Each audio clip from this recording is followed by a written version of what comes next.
स्वागत है आपका एक और धमाकेदार एपिसोड में, जहां मैं आप में से एक सब्सक्राइबर जेमिनी नोएट के क्वेश्चन को आंसर करूंगी। इनका प्रश्न है, इनका आदेश है कि make a video on how to handle both personal growth through freelancing, hackathon preparation as well as college studies. ठीक है, काफ़ी प्यारा क्वेश्चन आपने पूछा है। ठीक है, अगर हम किसी भी फेज़ में, चाहे स्कूल में हो, कॉलेज में हो, हम वर्किंग प्रोफेशनल बन जाते हैं, तब भी टाइम मैनेजमेंट अपने आप में काफ़ी मज़ेदार विषय है। And someone who masters time, जिन्हें पता है कि टाइम को बेस्ट तरीके से कैसे यूटिलाइज करना है, वो लाइफ में डेफिनेटली सक्सेसफुल बन जाते हैं। बिकॉज आप अगर इमेजिन करके देखो तो लाइफ में जितनी भी चीज़ें हैं, मान लो पैसा है, फेम है, हर चीज़ आ सकती है वापस, मतलब दोबारा आप अगर चली जाती है वापस आ सकती है। टाइम इज समथिंग, एक बार चला गया वो दोबारा नहीं आ सकता। इसीलिए कहा गया है, बड़े बुजुर्ग जो कहकर जाते हैं, समय सबसे अनमोल रत्न है, इससे ज़्यादा कीमती कोई और चीज़ नहीं है। ठीक है, आज मैं आपको बताऊंगी कि as a college student I used to do काफ़ी सारी चीज़ें। इवन स्कूल में भी I used to do a bunch of thing apart from just studies. और कॉलेज में आकर तो लिटरली हर एक चीज़ मैंने एक्सप्लोर किया, हैकेथॉन से लेकर काफ़ी सारे रिमोट इंटर्नशिप करना, ओपन सोर्स करना, कोडिंग कॉम्पिटिशंस, स्पीकर भी। फिर by the end of college कई सारे इवेंट्स में स्पीकर वगैरह भी बन के जाती थी, खुद का कोर्स भी प्रिपेयर किया था। एक कॉलेज स्टूडेंट ना जितनी चीज़ें कर सकता है, मैंने लिटरली हर चीज़ें ट्राई करी थी। एंड साथ साथ में I was gold medalist as well, rank 1 throughout मैंने मेंटेन करके रखा था। बिकॉज हमारे परिवार में थोड़ा एक नियम है कि आपको पढ़ाई में अच्छा होना ही पड़ता है। ठीक है, अभी भी अगर आप थोड़ा देखें, ऑब्जर्व करें, तो apart from my software engineering job I do this, आप लोग को मैं गाइडेंस देती हूँ, I manage business as well. तो अ लॉट ऑफ चीज़ें are there which I do, and to be honest this is one of my favourite hobbies. Today is Sunday, हर कोई मूवी देखने जा रहा होता है, कोई कुछ करने जा रहा होता है, बट मैं यहाँ बैठ कर आपसे बातें करती हूँ, आपको गाइडेंस देती हूँ। Because I know the pain, मेरे टाइम पे मुझे गाइडेंस देने वाला कोई नहीं था, एंड काफ़ी ज़्यादा स्ट्रगल हो जाता है जब सही मार्ग ना दिखे, राइट। इसीलिए आपको मैं गाइड करती हूँ, ध्यान से सुनना, एंड तक सुनना। ठीक है, आराम से पेन पेपर लेकर बैठ जाओ, 2x पे लगा लो और सुनो मेरी बातों को। ठीक है, क्योंकि काफ़ी इंपॉर्टेंट है। I have myself been multitasking throughout my life.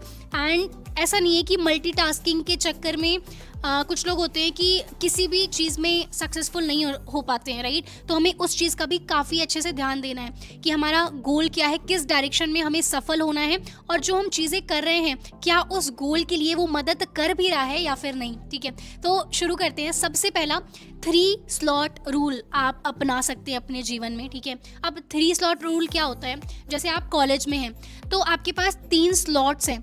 एक तो जो मैंडेटरी चीज़ है कि भाई अगर कॉलेज आपको जाना ही है, असाइनमेंट्स करने, अटेंडेंस, लेक्चर, वो सारी चीज़ें, तो पहला slot you have to do your college studies, right. Number 2 slot, it should definitely be in your list, that is your personal development और करियर डेवलपमेंट का स्लॉट। यहाँ पर कॉलेज में जो थ्योरी चीज़ें होती हैं, लेक्चर्स होता है, असाइनमेंट, होमवर्क, वो सब से हट कर आप कुछ ऐसी चीज़ों पे काम करें जो कि वास्तव में, अगर आप मान लीजिए इंडस्ट्री में आना चाहते हैं, टेक इंडस्ट्री में, IT इंडस्ट्री में, तो क्या आप उन चीज़ों की तैयारी डे 1 से शुरू कर दिए हैं या फिर नहीं। अब ऐसा नहीं है कि एकदम प्रेशर लेकर चीज़ों को करना है। जितनी चीज़ें मैं बताऊंगी, हो सकता है उनमें से कुछ चीज़ें आपके लिए सूट करें, आपको ना मज़ा आए वो चीज़ें करने में, बट इसमें से, इन सब में से एक भी चीज़ आप फॉलो करोगे ना तो it will definitely help you. तो पहला कॉलेज स्टडी का स्लॉट, अब यहाँ पर आप वर्किंग प्रोफेशनल या स्कूल में हैं तो आप वो स्कूल स्लॉट या ऑफिस स्लॉट ऐसा लिख लेंगे। नंबर 2 पर्सनल डेवलपमेंट स्लॉट, आप जिस भी फेज़ में हैं आपको अपने पर्सनल डेवलपमेंट पर भी ध्यान देना है। अगर आप अभी एक पर्टिकुलर कंपनी में हैं तो आपको क्या चीज़ें सीखनी है कि आप मे बी बेटर हाइक ले पाएँ या फिर स्विच कर पाएँ, ये चीज़ें हमें समझनी है। तीसरा स्लॉट है आपका सोशल लाइफ और थोड़ा फन वाला स्लॉट। टू बी ऑनेस्ट, जब मैं कॉलेज में थी तो this slot was like least priority वाला स्लॉट फॉर मी, बिकॉज मेरे माइंड में गोल्स क्लियर थे that I want to be very successful, and for that हमें कुछ चीज़ों को त्यागना पड़ता है। जब हम बड़ी खुशी के पीछे, बड़ी मछली के पीछे भाग रहे होते हैं, तो वो जो छोटी छोटी गिगल्स होती हैं, छोटी छोटी डिस्ट्रैक्शन से जो खुशियाँ मिल रही होती हैं, कहीं ये बंक करके, कहीं वो फ्रेंड्स बनाकर, ये वो करके, तो वो छोटी छोटी खुशियाँ हमें डेफिनेटली त्यागनी पड़ेगी if we have big goals. Number 2 the digital detox window. तो हर रोज़ आपको कम से कम 2 घंटे बिल्कुल डिजिटली, आजकल हमारे पास इतने सारे डिस्ट्रैक्शंस आ गए हैं, हमारे पास स्मार्टफोन्स है, हर जगह नोटिफिकेशंस आते हैं, तो कम से कम पूरे 24 घंटे में 2 घंटे आपके पास ऐसे होने चाहिए जब आप इन सारे डिजिटल डिस्ट्रैक्शन से अपने फ़ोन से दूर हो, फ़ोन को दूसरे कमरे में रखा हो, and just focus on your upskilling. कोई भी स्किल जो आप सीख रहे हो, चाहे आप पाइथन सीख रहे हो, एआई में करियर बनाना चाहते हो, वेब डेवलपमेंट, जो भी स्किल आप XYZ सीख रहे हो, प्योरली उसको सीखो। आपको फिर काफ़ी बेटर महसूस होगा। मतलब 4 घंटे डिस्ट्रैक्शंस के साथ में कोई चीज़ करना और 2 घंटे एकदम शांति से बढ़िया तरीके से फुल फोकस के साथ पढ़ना, काफ़ी अंतर होता है। You will your self observe that change. और मैं ये काफ़ी ज़्यादा करती थी जब मैं कॉलेज टाइम में थी।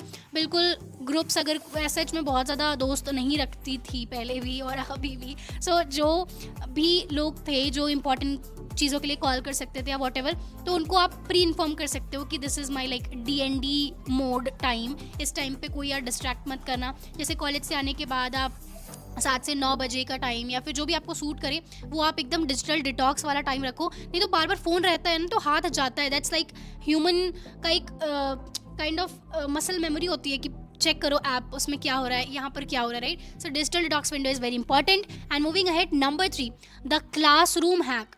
जो कॉलेज की चीज़ें हो ना, जो असाइनमेंट्स मिलते हैं, थ्योरी सब्जेक्ट्स होते हैं, कोशिश करो कि वो सब चीज़ें कॉलेज में ही फिनिश हो जाए। जो फालतू के थोड़े ऐसे लेक्चर्स होते हैं जो काम के नहीं होते, तो उनमें you can try to finish those assignments. या फिर लाइब्रेरी में जाकर, जो अगर कोई प्रोफेसर नहीं है, काफ़ी फ्री टाइम होता है, कम ऑन, अगर आप उनसे ऐसा बोलोगे कि एकदम टाइट हमारा एकदम बिजी शेड्यूल रहता है, you are lying to yourself. ऐसा नहीं होता। Like you definitely will find time to do things. College में ही फिनिश करने की कोशिश करो ताकि आपको अपने एक्चुअल चीज़ के लिए। अब यहाँ पर एक चीज़ क्या मिस्टेक होती है, लोगों को ये लगता है जैसे कॉलेज में गए तो एकदम कॉलेज की चीज़ों को ही बिल्कुल वो मान लेते हैं कि अब यही है जो है, मतलब प्रायोरिटी को सेट करना इज़ वेरी इंपॉर्टेंट। यहीं पे सबसे ज़्यादा डिफरेंस आता है। जो चीज़ें आप अलग से सीख रहे होगे, कर रहे होगे, जैसे ऐप्स बनाना सीखोगे, कोडिंग करना सीखोगे, हैकाथॉन्स में जाओगे, ये सब जितना ज़्यादा आपके करियर में इम्पैक्ट डालेगा ना, वो टू बी ऑनेस्ट ये जो थ्योरी और ये सब चीज़ें होंगी ये उतना नहीं डाल रहा होगा। बट हाँ, डेफिनेटली ये इंपॉर्टेंट है। आपका एक जो जड़ होती है वो मजबूत बन रही होती है। एंड पेरेंट्स के लिए ये सब चीज़ें ठीक है, डिग्री, मार्क्स, हर चीज़ें अपनी जगह महत्वपूर्ण है, राइट। सो उनको एकदम इग्नोर नहीं कर देना है, बट काफ़ी सही तरीके से आपको डिसीजन लेना है। प्रायोरिटीज़ को एकदम बढ़िया तरीके से सेट करो कि गोल क्या है और गोल तक पहुंचने के लिए हमें क्या चीज़ें करनी है, ठीक है। तो classroom hack will definitely help you. Number 4, मुझे क्या चीज़ सबसे ज़्यादा मदद करती थी, जैसे कुछ लोग एकदम माइक्रो मैनेज खुद को करते हैं, वो मेरे लिए काम नहीं करती है। सम पीपल राइट कि 6 से 8 बजे हमें ये करना है, फिर 8 से 9 बजे इंटर्नशिप टास्क करना है, फिर ऐसे करके पूरा टाइम टू टाइम पूरा लिखे रहते हैं। तो वो मैंने कोशिश काफ़ी बार करी टू बी ऑनेस्ट फॉलो करने की, पर उसमें मुझे बहुत ऐसे बंधन सा महसूस होता था। मतलब उसको मैं अगर चालू करी हूँ तो लगभग 1 हफ्ते 10 दिन कर पाई, बट उसके बाद वो नहीं हो पाता था क्योंकि थोड़ा बहुत टाइम ऊपर नीचे हो जाती हैं चीज़ें, राइट। तो I was not able to follow that. But मेरे केस में क्या काफ़ी ज़्यादा हेल्प करता था, जैसे जो डेट है वो लिख लिया और जो काम मुझे करना है उसको रैंडमली लिख लिया।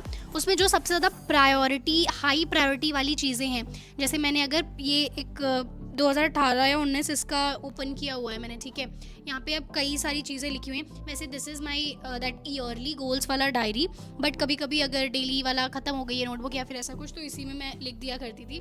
तो इसमें जैसे लिखा हुआ है कि कोई प्रोजेक्ट है, उस पर काम करना है, 5 प्रोजेक्ट, फिर ऑनलाइन पुलिस रिपो SIH का कुछ करना है, वो नहीं, पुलिस आई थिंक वो दूसरे वाले हैकाथॉन का है, उसका कुछ प्रिपेयर करना है, फिर कोई कैब प्रोजेक्ट पर काम करना है फॉर यू हैकाथॉन, फिर GSOC में अप्लाई करना है, कुछ एम्बेसडर कहीं पर बनना है, उसके बाद ML लाइब्रेरीज़ को ऐप में इंटीग्रेट वो सब पढ़ना है, DS एल्गो थोड़ा बहुत करना है। तो मतलब काफ़ी सारी चीज़ें, विक्स की वेबसाइट बनानी है, ट्रैवल ग्रांट, स्कॉलरशिप्स, ये सब चीज़ें लिखी हुई है, राइट। अब इनमें से क्या क्या चीज़ें, और किसी का उसी दिन बर्थडे भी है, कोई ग्रुप में फ्रेंड का बर्थडे भी है, तो उसमें ये सब चीज़ें जैसे लिखी हुई हैं, राइट। अब इनमें जो चीज़ें सबसे ज़्यादा अधिक महत्वपूर्ण हैं तो आप उन चीज़ों को ए लिख दो। मतलब मैं ऐसे करती थी, जो एकदम होनी चाहिए, जो काम हमें पहले करने इंपॉर्टेंट है उस पर ए लिख दिया करती थी, फिर कम प्रायोरिटी वालों को B, C, इस तरीके से। तो जो C कैटेगरी के टास्क है वो अगर आज के दिन नहीं भी होंगे, जैसे अगर बर्थडे में जाना है तो उसको C में मैं रखा करती थी कि ये नहीं भी होगा तो कोई आफत नहीं आएगी, बट जो सबसे इंपॉर्टेंट काम है that should be at the top, right. And one more चीज़, जो थोड़ी कठिन टास्क होते हैं, जो मुझे लगता है कि यार दीज आर लाइक समथिंग मेरी काफ़ी एनर्जी ले रहे होंगे, उन टास्क को मैं दिन में सबसे पहले कर लेती थी। मॉर्निंग में द फर्स्ट थिंग जो हैवी टास्क हैं, जो इंपॉर्टेंट है, मुझे टफ लगेगा। बिकॉज अगर कोई चीज़ मेरी फेवरेट है, I love to create apps और समथिंग लाइक दैट, तो वो रात तक भी, शाम तक जब मैं बिल्कुल थक जाऊंगी तभी, बिकॉज एक एक्साइटमेंट है वो काम करने के लिए, तो कर ही लूँगी, राइट। बट जो टफ चीज़ें हैं, अगर मैंने उसको छोड़ दिया एकदम बाद के लिए, तो एक तो थकी हुई हूँ, मन नहीं है, मतलब काफ़ी चीज़ें कंबाइन हो जाएंगी, तो हाई चांसेस है कि वो काम होगा ही नहीं। तो जो टफ चीज़ है उसको दिन में मैं पहली बार ही कर लेती थी, मतलब first half of the day में ही फिनिश करो। एंड नेक्स्ट इज वीकेंड और वीकडे का एक स्प्लिट माइंड में होना चाहिए कि भाई वीकडेज में हम कॉलेज जा रहे हैं, ऐसे ऐसे चीज़ें कर रहे हैं। अब वीकेंड्स पर हमारे पास काफ़ी सारा टाइम है, तो उसको निचोड़ के बेस्ट यूटिलाइज कैसे किया जाए वो आप थोड़ा सा प्रिपेयर कर सकते हैं। जैसे वीकेंड्स मेरे लिए काफ़ी फेवरेट हुआ करते थे और अभी भी हैं, बिकॉज उसमें I work on those thing जो कि मेरे लॉन्ग टर्म गोल्स को मैच करते हैं, राइट। और आपके पास काफ़ी सारा समय होता है, तो इंस्टेड मुझे डेफिनेटली लाइक सबकी हैबिट्स अलग होती हैं, बट यार ज़्यादा सोने से आज तक किसको क्या अचीव हुआ है। मतलब काफ़ी लोगों को ऐसे दोपहर में नींद आ रही होती है, मैं समझ सकती हूँ, मेरी सिस्टर भी थोड़ी ऐसी है, तो उससे कुछ नहीं होगा। मतलब मेरी डायरी में लिटरली मैंने लिखा हुआ है कि ज़्यादा सोने से आज तक किसी को कुछ नहीं मिला है। लाइक ऑलरेडी हम 6, 7, 8 घंटे वेस्ट कर देते हैं सोने में, पूरे 24 घंटे के, रात में सोते हैं लगभग 7 घंटे की नींद हर कोई लेता है। फिर आप कह रहे हो दोपहर में भी सो, तो वो तो काफ़ी एकदम ऐसे नहीं। अगर you want to do something तो कुछ चीज़ों का आपको त्याग डेफिनेटली करना पड़ेगा, राइट। तभी आपको वो ड्रीमी चीज़ें, आपके ड्रीम इंटरनेशनल वैकेशंस, वो महंगे महंगे ब्रांड्स के कपड़े, दैट एक्सपेंसिव कार, आपका एक लग्जरियस घर, स्टूडियो, वो सब चीज़ें तभी हो पाएंगी जब आप थोड़ा सा त्याग करें, ठीक है। सो आई होप इन सभी चीज़ों में से एक ना एक चीज़ आप ज़रूर पकड़ें, उसको ज़रूर फॉलो करें। एंड इनमें से अगर आप ऑलरेडी कोई चीज़ करते आ रहे हैं तो मुझे कमेंट्स में ज़रूर बताइएगा। काफ़ी अच्छा लगेगा मुझे जानकर कि आप कुछ बढ़िया ऑलरेडी कर रहे हैं। मेरे subscribers are already doing something मज़ेदार इन दियर लाइफ, ठीक है। बाकी कुछ डाउट रह गया हो कि किस टेक्निक को किस तरीके से फॉलो करना है या फिर एनीथिंग, तो आप अपने डाउट्स को नीचे कमेंट सेक्शन में ज़रूर पूछिएगा। जैसे कि ये एक डेडिकेटेड वीडियो है आपकी ही कमेंट के लिए, तो वैसे ही आप जो भी पूछेंगे उनमें ज़रूरत पड़ेगी तो डेफिनेटली आपके लिए डेडिकेटेड वीडियो सिर्फ आपके कमेंट के लिए बनाया जाएगा। इसी के साथ मिलते हैं नेक्स्ट एपिसोड में, और यहाँ तक अगर आपने देखा है तो वॉच टिल एंड ज़रूर लिखिएगा। Huge love and respect for you. मिलते हैं नेक्स्ट एपिसोड में। Till then keep learning and keep succeeding.